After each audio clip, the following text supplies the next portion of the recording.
From a flicker of candlelight in 1789 to the glare of modern screens in the West Wing, every president has held the pen. Executive orders not passed by Congress, but etched into law by command. Some shaped history. Some sparked controversy. Others were forgotten. Until now. This is where we break them down. Every signature, every shift in power, every consequence still felt today. From Washington to Biden, welcome to Executive Order Watch.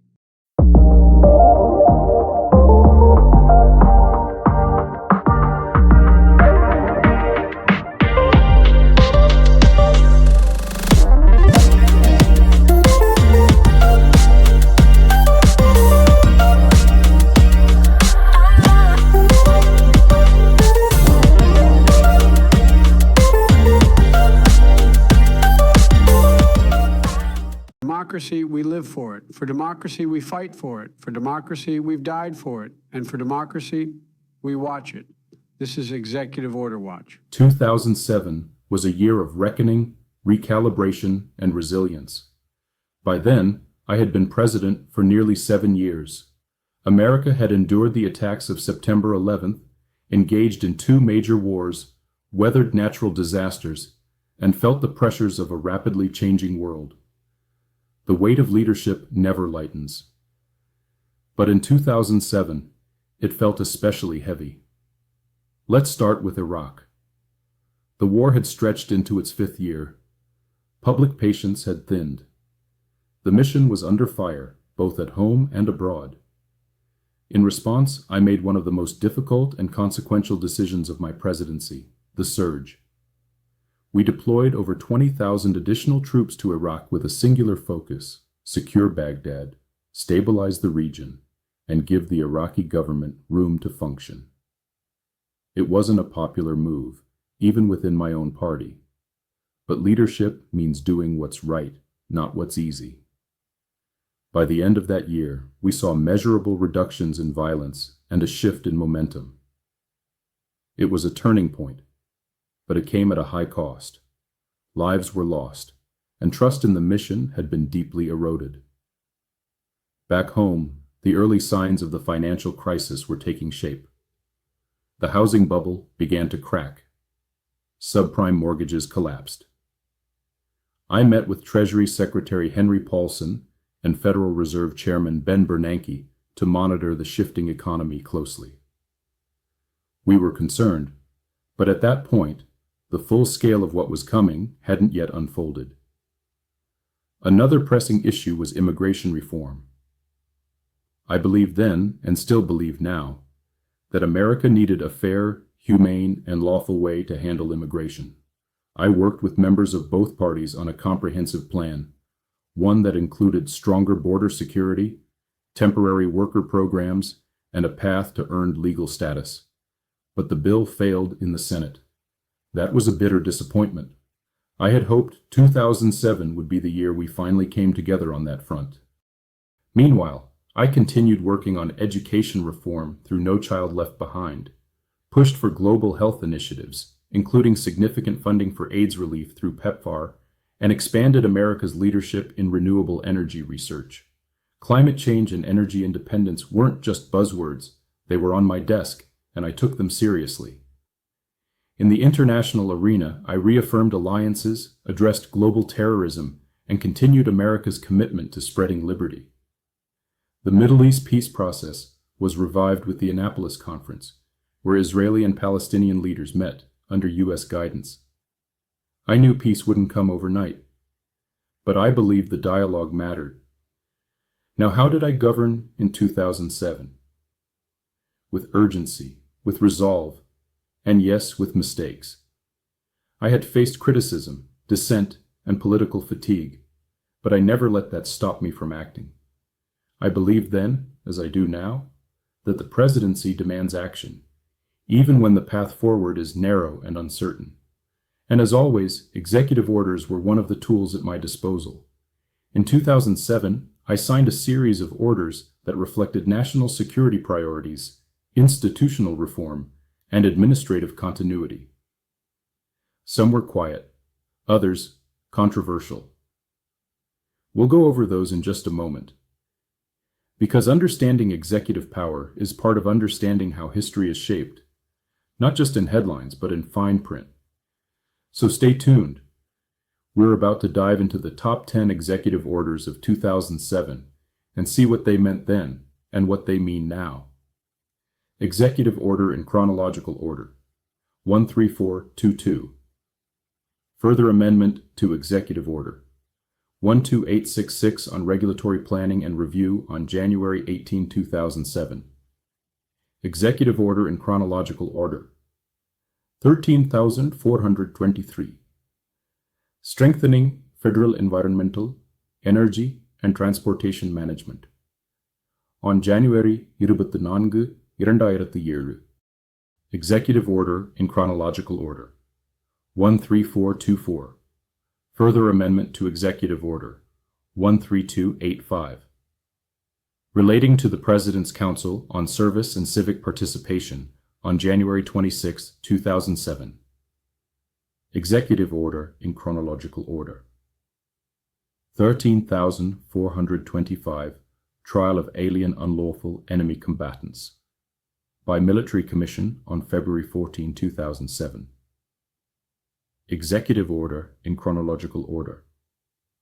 13,426. Establishing a commission on care for America's returning wounded warriors and a task force on returning global war on terror heroes. On March 6, 2007. Executive order in chronological order. 13,427. Extending privileges and immunities to the Permanent Observer Mission of the Holy See to the United Nations on March 7, 2007. Executive order in chronological order. 13,428. Renaming a national forest in the Commonwealth of Puerto Rico on April 2, 2007. Executive order in chronological order. 13,429. Establishing an emergency board. To investigate a dispute between Metro North Railroad and its maintenance of way employees on April 4, 2007. Executive order in chronological order. 13,432,007 amendments to the Manual for Courts Martial, United States on April 18, 2007. Executive order in chronological order. 13,431 establishment of temporary organization to facilitate United States government assistance for transition in Iraq on May 8, 2007. Executive order in chronological order. 13,432 cooperation among agencies in protecting the environment with respect to greenhouse gas emissions from motor vehicles on May 14, 2007. Executive order in chronological order. 13433. Protecting American taxpayers from payment of contingency fees on May 16, 2007. Executive order in chronological order. 13,434 National Security Professional Development on May 17, 2007. Executive order in chronological order. 13,435. Expanding approved stem cell lines in ethically responsible ways on June 20, 2007. Executive order in chronological order. 13436. Further amending Executive Order 13381 to extend its duration by 1 year on June 28, 2007. Executive Order in chronological order. 13,437 waiver under the Trade Act of 1974. With respect to Turkmenistan on June 28, 2007. Executive Order in chronological order 13438. Blocking property of certain persons who threaten stabilization efforts in Iraq on July 17, 2007. Executive Order in chronological order 13,439, establishing an interagency working group on import safety on July 18, 2007. Executive Order in chronological order 13,440. Interpretation of the Geneva Convention's Common Article 3 on July 20th, 2007. Executive Order in chronological order. 13,441. Blocking property of persons. Undermining the sovereignty of Lebanon on August 1. 2007. Executive Order in chronological order. 13,442. Amending the order of succession in the Department of Homeland Security on August 13, 2007. Executive Order in chronological order. 13,443 Facilitation of Hunting Heritage and Wildlife Conservation on August 16, 2007. Executive Order in chronological order. 13,444 Extending Privileges and Immunities to the African Union Mission to the United States on September 12, 2007. Executive Order in chronological order. 13,445 Strengthening Adult Education on September 27, 2007. Executive Order in chronological order. 13,446. Continuance of certain federal advisory committees and amendments to and revocation of other executive orders on September 28, 2007. Executive Order in chronological order. 13447.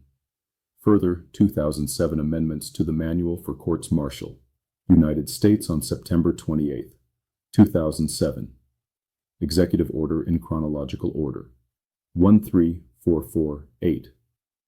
Blocking property and prohibiting certain transactions related to Burma on October 18, 2007. Executive Order in chronological order. 13,449. Protection of striped bass and red drum. Fish populations on October 20th, 2007. Executive Order in chronological order. 13450 Improving Government Program. Performance on November 13th, 2007. Executive Order in chronological order. 13,451.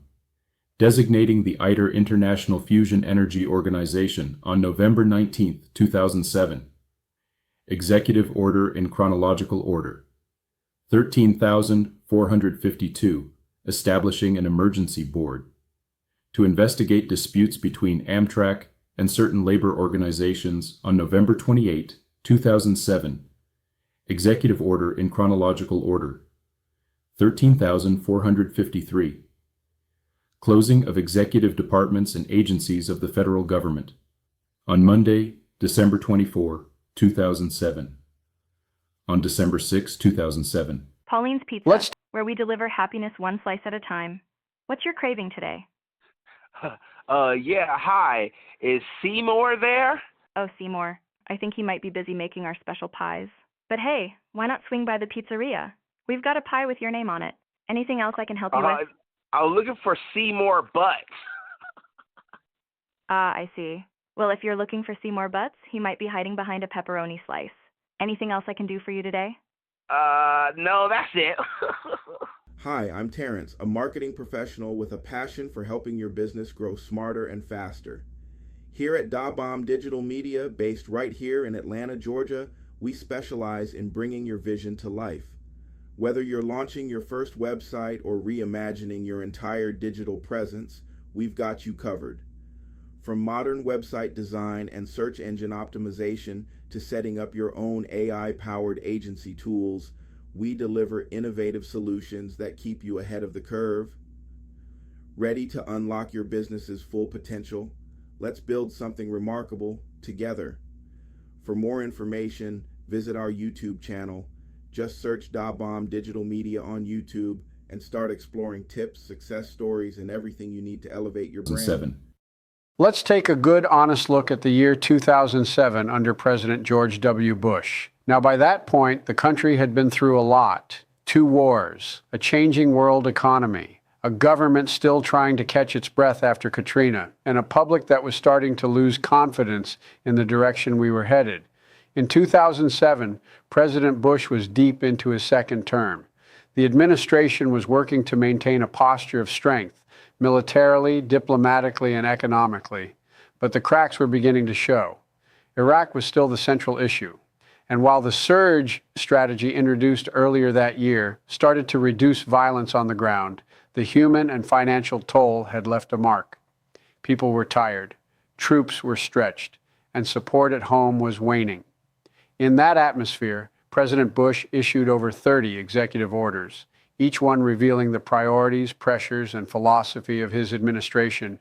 Many of them focused on national security and emergency preparedness, orders adjusting the line of succession in federal departments, streamlining authority within Homeland Security, and reinforcing the structures needed in case of disaster. We were living in a post-9/11 world, and you could see the White House still adapting to that reality. Others tried to address growing domestic concerns. There were EOs on adult education, on wildlife conservation, and even one dedicated to strengthening federal energy and environmental management, a rare but welcome nod towards sustainability from an administration often criticized for its environmental record. There was also a heavy emphasis on international influence, designating the ITER Fusion Energy Project as a protected international organization, sanctioning bad actors in Burma and Lebanon, and laying the groundwork for trade relationships and regional diplomacy. In that way, President Bush was trying to show that America was still leading on the world stage, even as our own credibility was under strain. But 2007 also revealed contradictions. One of the most controversial executive orders that year was EO 13440, which interpreted Article 3 of the Geneva Conventions in a way that allowed CIA interrogation programs to continue, programs that many believed ran afoul of international law and basic decency. That EO didn't age well. In fact, it was revoked 2 years later. But at the time, it showed just how deeply entrenched the Bush administration was in the war on terror framework, even as public opinion was shifting. And then there was EO 13450, aimed at improving government program performance, a recognition that the bureaucracy had to be more accountable. But like so many policy efforts that year, it faced a trust deficit. Americans weren't just asking what government was doing. They were asking whether it still worked at all. We can't talk about 2007 without mentioning the economy either. The housing market was cracking. Subprime mortgages were unraveling. The word recession was starting to show up on nightly news scrolls. Some of the orders that year attempted to shore up trade, regulation, and coordination, but they couldn't stop what was coming. The storm clouds were forming. President Bush governed that year with urgency. You can see that in the frequency and scope of the executive orders. But governing with urgency is different from governing with unity. The country was deeply divided. The policies reflected that. Now look, I've had my disagreements with President Bush over the years, and I still do, but I also understand the burden of the office. And 2007 wasn't easy for any president. It was a balancing act between homeland security and civil liberties, between global leadership and domestic exhaustion, between economic warning signs and institutional inertia. And that brings us here. Let's take a closer look at the top 10 executive orders of 2007. Which ones made a lasting difference? Which ones faded? And what can we learn from how they were used? Stick with me, because the details are where the truth lives. Coming up next, the top 10 executive orders of 2007. Now let's dig a little deeper into how President George W. Bush's executive orders from 2007 impacted that year, and how some of them still echo in the present day. Because here's the truth. Executive orders aren't just pen strokes on paper. They set the tone. They send a message. They steer the course of our federal institutions, and sometimes they reach across decades. Let's start with the present-day effects. One of the most consequential executive orders of 2007 was EO 13423, which focused on strengthening federal environmental, energy, and transportation management.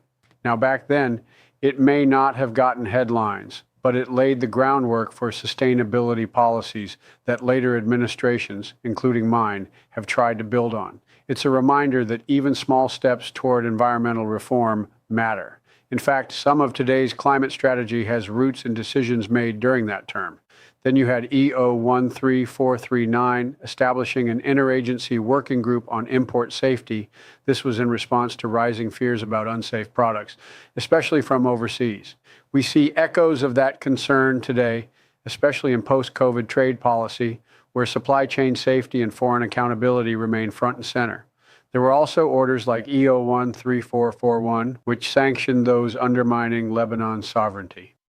That order contributed to a broader U.S. stance in the Middle East, reinforcing partnerships and sending signals to regional actors. Fast forward to today, and that diplomatic posture is still influencing how we engage with Lebanon and its neighbors. But not all the executive orders aged well.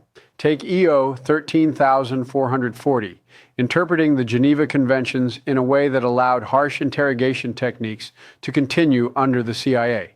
That one, revoked by President Obama and condemned by human rights groups, remains a controversial chapter. It's a cautionary tale of what happens when fear drives policy more than law or morality. Now, how did these orders shape the year 2007 itself? Let's not forget, this was a year of escalating conflict in Iraq, continued concerns over homeland security, and growing fears about the economy. The surge in Iraq was in full motion. At home, you had cracks forming in the housing market. By the end of the year, financial institutions were wobbling, and we now know it was the beginning of the Great Recession. Globally, Russia under Putin was consolidating power. China was accelerating its economic rise. Iran and North Korea remained at the top of our national security concerns. And the Annapolis Conference, hosted by the U.S., tried to reignite peace talks between Israel and Palestine. And back here at home, people were beginning to question if Washington had lost its way. From Hurricane Katrina's slow recovery to the cost of war, Americans were demanding answers. That's the backdrop to these executive orders. Each one was an attempt to answer some part of those questions, whether it was about strengthening energy independence, protecting natural resources, preparing for biological threats, or managing military justice. But the real measure is not just what was signed, but what changed. And that's where we're going next, because now it's time to go through the top 10 executive orders of 2007, what they did, what they meant, and what they left behind. Let's get into it, because the legacy of a presidency is written in these choices. Top 10 executive orders of 2007. Number 1, EO 13423, strengthening federal environmental, energy, and transportation management. Signed January 24th, 2007. Impact. This executive order was one of the most forward-looking environmental actions of the Bush administration. It mandated that federal agencies reduce energy intensity, increase the use of renewable energy, improve water efficiency, and purchase environmentally preferable products. For the first time, sustainability was woven into the daily operations of government agencies. Lasting effect.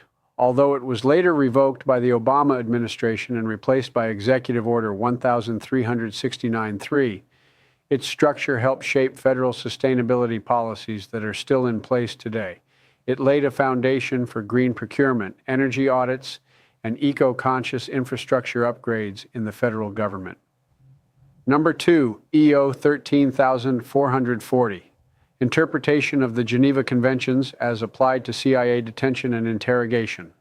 Signed July 20, 2007. Impact.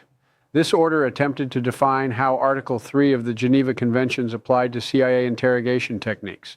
It effectively sought to legalize controversial methods, including waterboarding, by arguing they did not constitute outrages upon personal dignity. Lasting effect. This order became a flashpoint for civil liberties and human rights advocates. It was swiftly revoked in 2009 by President Obama through Executive Order 13491.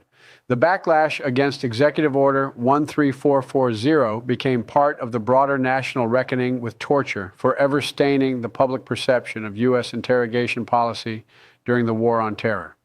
Number 3, EO 13450. Improving Government Program Performance. Signed November 13, 2007. Impact. EO 13450 established the Performance Improvement Council and pushed agencies to adopt performance measures and results-based management. It emphasized transparency, efficiency, and accountability in how the federal government measured success. Lasting effect. Though not well known, this EO marked a cultural shift in federal management practices. It influenced later performance frameworks adopted by OMB and remains foundational in today's Government Performance and Results Act, GPRA modernization. Number 4, EO 13439, establishing an interagency working group on import safety, signed July 18, 2007. Impact. Sparked by a series of scandals involving tainted imports, especially from China, this EO created a task force to ensure imported goods were safe, especially food, toys, and drugs. Lasting effect. This order helped formalize cooperation between agencies like the FDA, USDA, and DHS. It anticipated today's focus on global supply chains and safety, making it one of the more prescient EOs of the Bush era. Number 5, EO 13435, expanding approved stem cell lines in ethically responsible ways. Signed June 20th, 2007. Impact.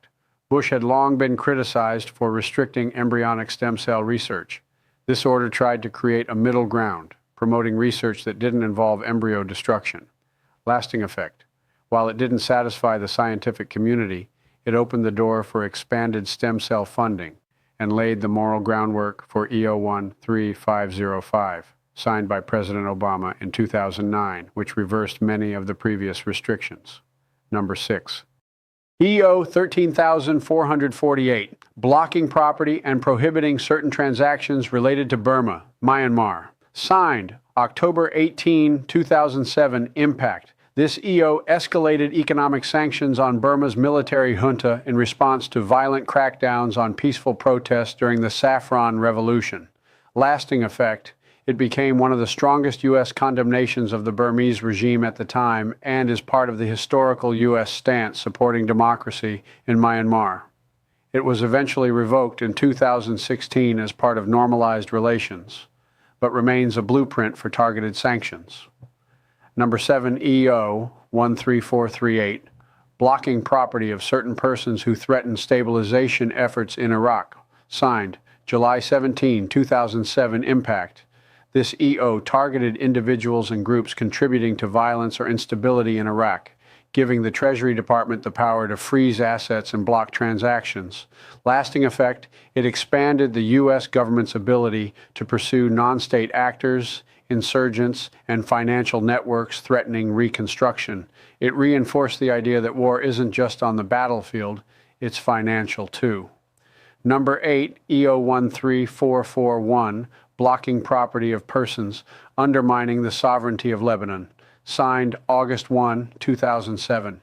Impact. This order responded to increasing Syrian interference and Hezbollah activity in Lebanon. It imposed financial sanctions on individuals seen as threats to Lebanese democracy. Lasting effect, it was part of Bush's broader Middle East strategy to isolate hostile actors and support emerging democracies.